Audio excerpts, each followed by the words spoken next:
Hello there, this is the Hillbilly Halfwit, Gaza today, and we're going to talk about restoring of peatland and how much of a sham it all is and where all the money goes, because I've had experience of this and I know a hill has had it done and it is a real big money making scam. Right, as I always say, thank you to everybody that's commented, rated and subscribed and shared this stuff, because you're really making this channel move a bit now and we're getting this truth out there. So let's get started. I'll read a couple of passages and then I'll tell you about the personal experience I had of it, okay? Now what this is about is where they go, in this case it was a national trust where I know where it's happened, and they go out on the hill and they try and re-wet it and make out it's so much better for everything, and it's far from it. Bales made out of heather and bunds, constructed out of peaty soil and timber, are being used to create porous dams on two mires. They block the artificial ditches originally dug to drain marshes from conifer plantations or to graze farm animals, and encourage the water to seep away slowly and re-wet the dried out mires. This would bring about richer landscape for flora, fauna, and create fresh peat. An excellent carbon store. It's already the best carbon store because it's done it naturally. They're trying to rewrite what's already been done naturally. Preeding the flow of the water across the mires will create a wetter habitat where mosses and rare plants like marsh saxifrage and tiny bog orchids can thrive. They already do because it's been there for thousands of years, and that's why they thrive in there. Purbeck's mires have enormous significance for rare insects, plants and other wildlife, including bog hoverflies and birds such as skylarks. Under the acidic waterlogged conditions, mosses and other plants never fully decompose, and over time they turn into new peat, which keeps their carbon locked up instead of releasing it into the atmosphere. A new wetland. No, it's a wetland already. It's been a wetland and a bog for hundreds and thousands of years. You haven't done anything to it. Ecosystems should establish itself quite quickly, providing a lifeline for many rare species that have been under threat due to the disappearance of these boggy habitats across the country. They're not disappearing, they're exactly the same, and nobody's actually been there before. This includes many species of introverts like the particularly rare raft spider and aggressive. Feels the vibrations and potential prey on the bog, pulls with its legs and rushes out to catch it, floating like a raft. Now these people are basically, before they came there, everything looked after itself, and then suddenly they decide to take over an area or a national park that was free to everybody to roam wherever they wanted, didn't cost anything, and all of a sudden they put car parks in there that you can no longer park for free, to pay for their wages for a person to tell you where you should and shouldn't go, when you could go wherever you wanted before and rights of ways.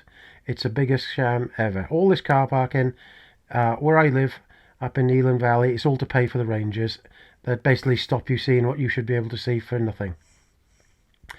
Insects attract birds and mammals, including rare nightjars that nest on the heathland and feed over the mires, and even benefit some rare plant species that grow in the peat bogs, including carnivorous plants which rely on capturing the digesting insects to supplement the diet of the nutrient-poor bog. Another part of the project includes cutting back invasive purple moorgrass, which has thrived in the face of recent droughts and is threatening to smother other more delicate wetland species. Brown said rewetting the mires will also improve drought and fire resistance by holding more water in the landscape during the summer, as well as helping to prevent flooding by soaking up heavy rainfall. Now that, if you look behind you, that is already a bog, if you look in that picture. So they created a dam where there wasn't a dam needed. It's already a bog. You can see by it.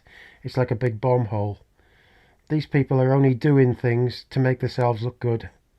Now, in my own experience of this, we have an area of hill, and there's about 25 to 30 farmers been looking after it, and they're generations and generations and generations before that, and suddenly they've been wanting to do this. So last year they did this, and they took a machine up there, a 360-degree machine, made a hell of a messed around making all these bales of blew all from there, and it's made such a mess there of the path they aren't allowed to go up there now because of a mess of the diggers made.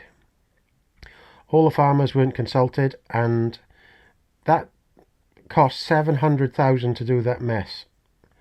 Now, like I said, I have personal experience of this, and we farmers were not happy. And before that, it just looked like an untouched area of wetland, and they destroyed the place.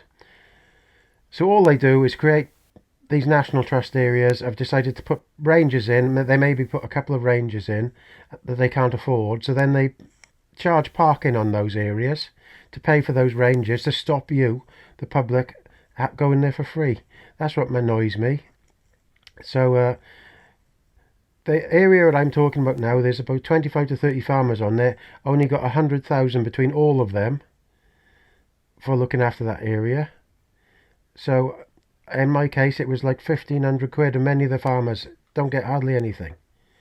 And this lot spent 700,000 in a couple of months just doing that bit of work, and they get these grants. You see, it's a big money making scam, and sooner people realise it's, the better. If you notice in your areas all around the UK, suddenly you'll see these rangers pop up on National Trust property, and then the car parks will appear charging them money to park, to pay for these rangers' wages that then stop you parking for free and then walking where you want. That's what it's all about. It's controlled. It's trying to control the people on public access land. Same in cities. You've got rights of way to go where you want, and all they want to do is control everybody. So comment, rate and subscribe, and